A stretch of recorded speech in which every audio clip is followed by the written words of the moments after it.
What's up, everyone? Welcome back to the Finta Fútbol podcast. We had a busy week of soccer with the Champions League back. The champions. For those of you who know, they will know what I meant by that. But some fun games to kick off the return of the knockout stages. Starting off with, I'd say the biggest one that caught the eye of most people was Barca PSG. Then that was on Tuesday. The second game we had Liverpool versus RB Leipzig.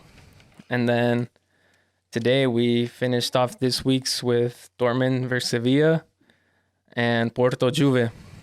So we'll go over those, cover some key points, summarize those games, and just go into analyzing them a little bit further and just give you guys my takeaways on what I thought about those games. So yeah, let's get started on those. I'll start with the Liverpool Red Bull Leipzig game, which was on Tuesday. Going into this game, Liverpool was coming off not the best form, I'd say, in league play, which is rare because they were a really good team. And on the other hand, you got Red Bull Leipzig, a German team who most wouldn't know. The casual fan would probably recognize them, but another viewer or another who doesn't watch soccer as much probably doesn't know who Red Bull Leipzig is. But they're also a pretty good side who last season made it all the way to the semis, for those of you who remember. This year they lost a couple key players, one of them being Timo Werner, who left to Chelsea. He was probably their best player, leading goal scorer, so that was a big loss for them. But in this game, Liverpool came out with the win 2-0, which for most I think would probably be the fair result watching this game. In the first half, it was goalless. All the action came in the second half, early in the second half, in the 53rd minute when Mo Salah notched his first goal. And then only 5 minutes later, Mane got on the board. And those were the only two goals of the game. The first half was more of a midfield battle. I still think Liverpool attacked more. Red Bull Leipzig was just kind of sitting back, looking for the counter opportunity, which is pretty reasonable given the opposition they're facing. You got the likes of Sadio Mane, Mo Salah, Roberto Firmino up top, which is a dangerous front three. So their best bet was, like I said, to just sit tight and hit them on the counter, which was what I think their game plan was going into it. And it worked for the first 45. They kept Liverpool pretty steady in midfield, I'd say. Not much chances created. Like I said, it was a goalless first half, and the goals came in the second half. But to be honest with you, I didn't catch much of this game. I only saw the highlights, which were the goals. And for me, after they got those two goals, it was really all Liverpool. I don't think Red Bull Leipzig was ever really much of a threat after that. Liverpool, this was a big win for them, given the recent run of form in the league. So they picked up a crucial first leg victory, which will give them that advantage. And the most important thing I think I'd say was that they didn't concede a goal, So they got a comfy 2-0 lead going into the second game. Now they could play however they like. They could sit back, or they just keep attacking, keep adding to the score line. But yeah, that was it for me for that game. For the second leg, like I said, I see Liverpool just riding it out, maybe sitting back, high pressing, maybe looking for a mistake from Red Bull Leipzig and just capitalizing on that. But I see Liverpool advancing in this one. For the next game, I want to save the big games for last. So we'll do Porto Juve. Porto Juve was actually a match from today. And in that match, I caught the first half fully, the full half of the first half. And it was the worst of starts you could imagine for Juve. They conceded a goal within the first minute off a horrible mistake by central midfielder Betancourt. He gave a sloppy back pass to the goalkeeper Chesney, and he just made a mess of it. I can't remember the forward's name for Porto, but he pressed high, made a good challenge, and deflected off him, and quick goal within the first minute of the round of the 16. What a way to start! But since after that, it was pretty much a midfield battle, like the other game. Not much chances created other than that in the first half. So it finished 1-0 in the first half, and then again in the second half, you'd expect Juve to regroup, make some changes, possibly get forward more, but it was the worst possible way to start again. They conceded the second goal within the first minute again, even earlier this time. So, I mean, and credit to Porto, I think when this fixture came out, the draw came out, Porto Juve, maybe everyone was thinking, Juve is a stronger side. They got Ronaldo, arguably one of the best players in the world. But Porto's a good team. They finished second in their group to a tough Man City. And in those games versus Manchester City, they gave them a hell of a game. I think they might have tied one of those if I'm correct, but I don't recall quite. But Porto's a good side, is what I'm trying to get at. They're led by a solid defensive core with veteran Pepe, who has won the Champions League with Real Madrid, knows how to play these big games. They got a solid goalie in Marchesín, who came out of Club America. Shout out America, Mexico. Just producing talent. They also got Mateus Uribe, for all those Liga MX fans, Club America fans. They're both solidified starters in that Porto team. So Porto's a good side. And throughout the second half, for me, the key to this game was that Juve really never seemed like a threat. They weren't playing attacking football, like they weren't giving balls into Ronaldo. Ronaldo was, you could hardly tell Ronaldo was playing, and which is odd because he usually tends to step up in these big games. They call him Mr. Champions League for a reason, and very little from CR7 in this one. But the big key takeaway was the errors. Like I said, that the first early goal in the first half was just the worst way to start the game for them. And then after that, they really never seemed to regroup. Like I said, never found their attacking flow in football. And it's going to be interesting because they will play the second leg at home. I mean, there is no fans, which I feel like right at this moment in time, it doesn't really make a difference playing home or away without the fans, because that does have a lot, for me, it has a lot to do with it, And in Turin and Juve, for Juve, that's their fan base is really gets behind them. But without that, who knows how motivated they'll come out. Being down 2-1 to, like I said, to like a really good FC Porto side, they look really, really well balanced. They play a solid back line, like I said. So it's not going to be easy to overcome, but they definitely have the talent to overcome it. It is 2-1. Luckily, late in the game, it was the 83rd minute, I believe. Juve got one back, so that was a huge goal to get them within 2-1. So they cut the deficit short. So going into that second leg, I think that away goal is going to be really crucial. And though they're going to have to go on off that momentum, that last goal. But ultimately, I'm going to go with the surprise in this one. I think Porto is going to come out in the second leg, defend well, stay compact, and see the victory out. I'm going to go with Porto in this one for the second leg.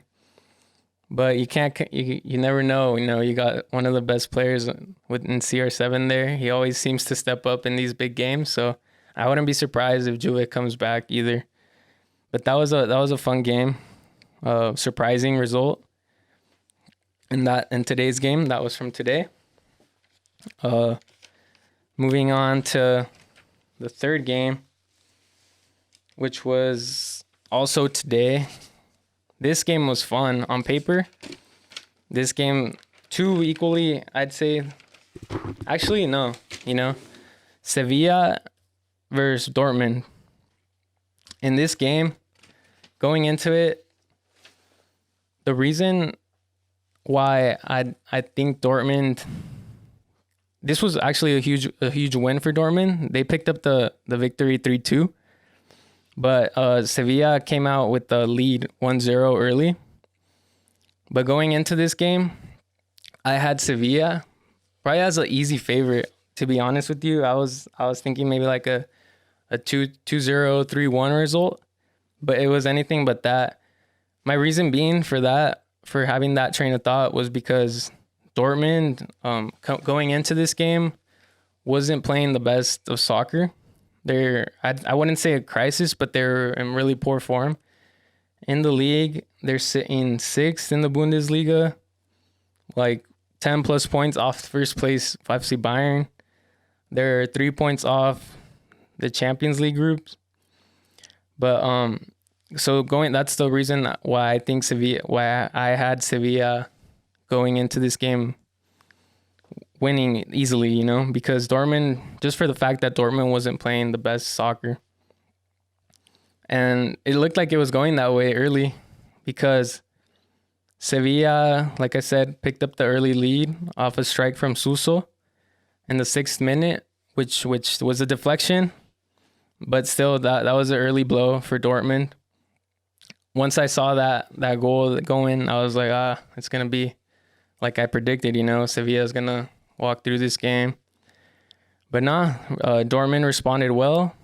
In the 19th minute, they got level off a wonderful, if you guys have time, look up this equalizer from Dortmund. It was a wonderful shot from their center midfielder, Dahoud, if I'm pronouncing that right. I'm not sure. He got it onto his right foot and just curled it right into the side net of the right side of the just a wonderful strike, like 25 yards out. Just a gorgeous goal to tie it up. And I think that goal motivated Dortmund, because in the 26th minute, you had their number 9, Haaland, get on. He picked up the ball around midfield, dribbled it past a couple guys, did a little 1-2 with Sancho, Jadon Sancho, and then finished also a beautiful team play. And before I move on, I just want to point out that the play of this kid, this wonder kid, if you would. He's only 19, 20 years old, Erling Haaland, the Norwegian international, who is a bona fide superstar already at just the age of, at that young age, to be literally carrying the load for your team is just insane. The guy has a bright future, and he's already demonstrating that on one of the biggest stages in world football, the Champions League. And he wasn't done there. He picked up his second goal in the 42nd minute, right before halftime. It was sloppy play from Sevilla, as Rakitic turned the ball over in midfield. Royce picked it up and drove it all the way to around the 18-yard, slipped in Erling Haaland, and he took it first time off his left foot to the right side net. Just a wonderful counter-attacking goal for Haaland's second. Haaland is just Oh, it's just fun to watch him play. It's crazy because he's so young. He's only, like I said, I'm not quite sure. I'm pretty sure it's 19. But imagine playing on the biggest stage at 19 years old. It's just insane, and he's literally carrying the load for the team. This guy is definitely one for the ages for sure. And the next decade is all his. It's fun to see that the game of soccer is in good hands with superstars like him, like Mbappe, who we'll get into it later. These young guys just stepping up huge for their teams. But yeah, that was the first half finished 2-1 in favor of Dortmund, which was good to see. Dortmund bounce back from such an early deficit, giving in the form they were in as well, and playing against a tough Sevilla team. I don't think the people realize how good of Sevilla team really is. Just to point out some facts about how well they're playing. They're sitting fourth in La Liga, which is their domestic league in Spain. They were 9 games unbeaten going into this game, which when those games included a 2-0 win over Barcelona in the Copa del Rey. They're a really well-coached team by Julian Lopetegui, ex-Real Madrid manager for a while, ex-Spanish international coach. So this team is no no walk in the park, I think a lot of people had Sevilla as a favorite going into this game. And it was definitely, like I said, it was definitely looking like it was going to be an easy game for them. But kudos to Dortmund for showing heart, coming back after that early deficit. They took the 2-1 lead going into the second half and finished up with, ultimately, the game ended in a 3-2, which was really, really fun game. The Sevilla managed to get a late goal in the 83rd minute off Luc de Jong goal. So it's still, that goal definitely is giving Sevilla life going into the second leg, because that was a huge goal. You're now only going in 1 goal short, and that was definitely a key goal for Sevilla. But my thoughts going into the second leg of this game is, if Haaland is playing, I just feel like he's one of those players who you could just rely on, in difficult moments, and he's gonna step up. He's proven, he's showing that he's one of those guys. He's that guy, he lives for these big moments, these Champions League moments where he could just shine, where they shine the brightest. And that's what he's proven to us, and I think that's what he's gonna continue to do. So, originally I had Sevilla going through, but I think I guess I just didn't know how good of a player Haaland is. This guy is seriously a superstar already, at his young age. But it's gonna be all to play for. Sevilla isn't gonna come out, isn't gonna let their guard down. They're gonna continue to fight. That's their mentality is always a fighting team. They know how to play these European competitions, having won the Europa League last couple seasons. So that's gonna be a fun second leg. And the keys for those, like I said, is gonna be Haaland for Dortmund, and for Sevilla, I think it's gonna be getting that early equalizer. If they manage to get on the board early within like the first 20 minutes, then it's game on, But that's going to be a really, really interesting second leg. And it was a fun first leg for sure. I think that's probably one of the more even games that we saw out of this first week of knockout stages. That was one of the more evenly balanced out games / matchups. But yeah, that's that for the Dortmund Sevilla. We'll see how that second leg goes. And finally, wrapping up this week's action of the Champions League knockout stages was probably the most the most looked forward to game, which was Barcelona versus PSG. So it's just to summarize this game first. The first half, in my opinion, was very close. Barca looked comfortable. They had good possession and they had created some quality chances. They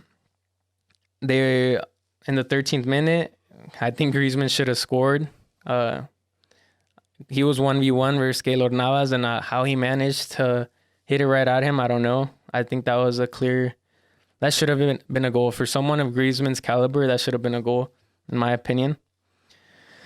But like I said, the first half was fun to watch just because both teams were going back and forth. In the 18th minute, Icardi also had a quality chance, which he should have finished. He just completely shot it wrong, shot it bad. But he should have had that goal too, in my opinion. Then Barca took the lead in the 27th minute when they were awarded a penalty. Frenkie de Jong was tripped down. I think it was accidentally. Kurzawa didn't mean to intentionally drop him, but he did clip him off a ball that was being played in by Messi. He did manage to clip his heel, and Frenkie de Jong went down in the box, which led to a penalty kick for Barca, which Messi then converted, giving Barcelona the lead on the 27th minute mark of the game. And like I said, I was able to watch the whole first half of this game, and they were looking good. Barcelona was looking good. They were, like I said, creating quality chances. They looked comfortable. But just for some reason, after that goal, after the penalty, it seemed like they just let their foot off the gas for some reason. They weren't keeping possession for the long periods of time like they were. They were giving sloppy passes, giving the ball away in bad zones of the pitch. I feel like they just got they were playing so good that I just feel like they kind of got too comfortable. And towards that end of the first half, just let it slip away.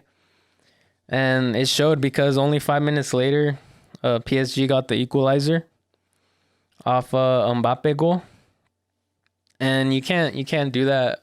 You can't do that versus a team like PSG, you know. Even though they are without Neymar, which I forgot to mention was a key point going into this game, was the absence of Neymar, arguably PSG's best player, if you would, and ex-Barcelona player. So, you know, the pundits, everyone, the fans, they were looking forward to the ex-teammate Neymar clashing against his old team, especially after that crazy remontada, if you guys remember, a couple years back when Barca was down big and then they managed to come back off 2 goals from Neymar, 2 big goals from Neymar. So it was definitely, you know, there was some tension in that, and it was sad that he didn't get to play. But like I said, PSG is still loaded with talent. I mean, you got Mbappe, another who solidified himself as or he already did, you know, he was already a superstar, but it's just crazy how these young players are doing it at such a young age. You know, he just took the game by the neck in this one and got his hat trick. You know, that was but we'll get into that later. So he got the equalizer 5 minutes after going in the first half. And in the second half, more of the same from Barca. They just weren't keeping possession, making sloppy passes. There's this cool clip where Gerard Piqué, the Barcelona center back, is chewing out Griezmann for the same reason that they played Griezmann a ball and he lost it so easy.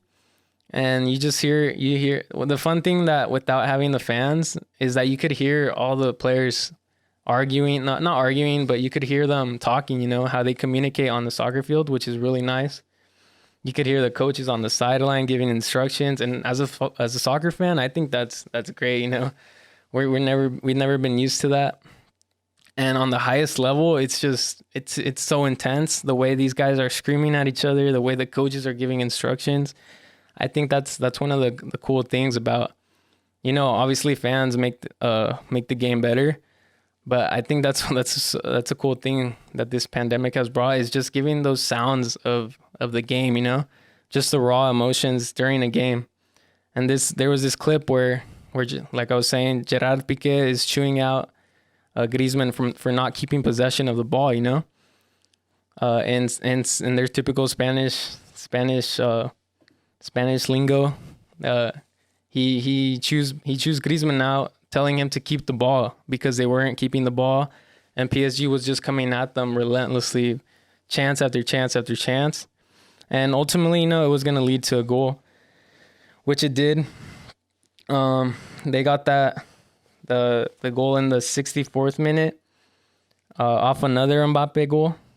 Great team goal from them, where I think this one, Leo Paredes hit a great diagonal ball into Florenzi, the right back, who played it back in square to the box. Piqué managed to kind of clear it. He got his foot on it, but it just fell right into the feet of Mbappe, and he just finished for an easy finish, So that made the game 2-1. And then after that, it was pretty much all PSG. You didn't really see Barca connect anymore. No more chances created. Then you saw Moise Kean get on the board off a set piece header to make it 3-1.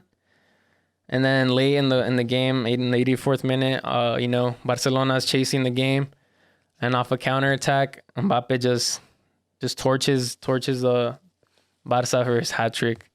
And what a player, Mbappe, to get a hat trick on the biggest stage of them all against one of the biggest teams in Europe. It just goes to show the stardom of this kid, Kylian Mbappe. He's going to be around for the next decade. He's probably arguably, he is going to be on the level of Ronaldo and Messi and these top players, He's already proving it at the young age, and he's just going to continue to do it. Oh, the football is definitely in great hands, with the likes of guys like Mbappe, Haaland, it's crazy. But it's fun to watch him play. He's so fun. He's so fun to just, his speed, his power, just really fun to watch. But yeah, so that game finished 4-1, very lopsided game.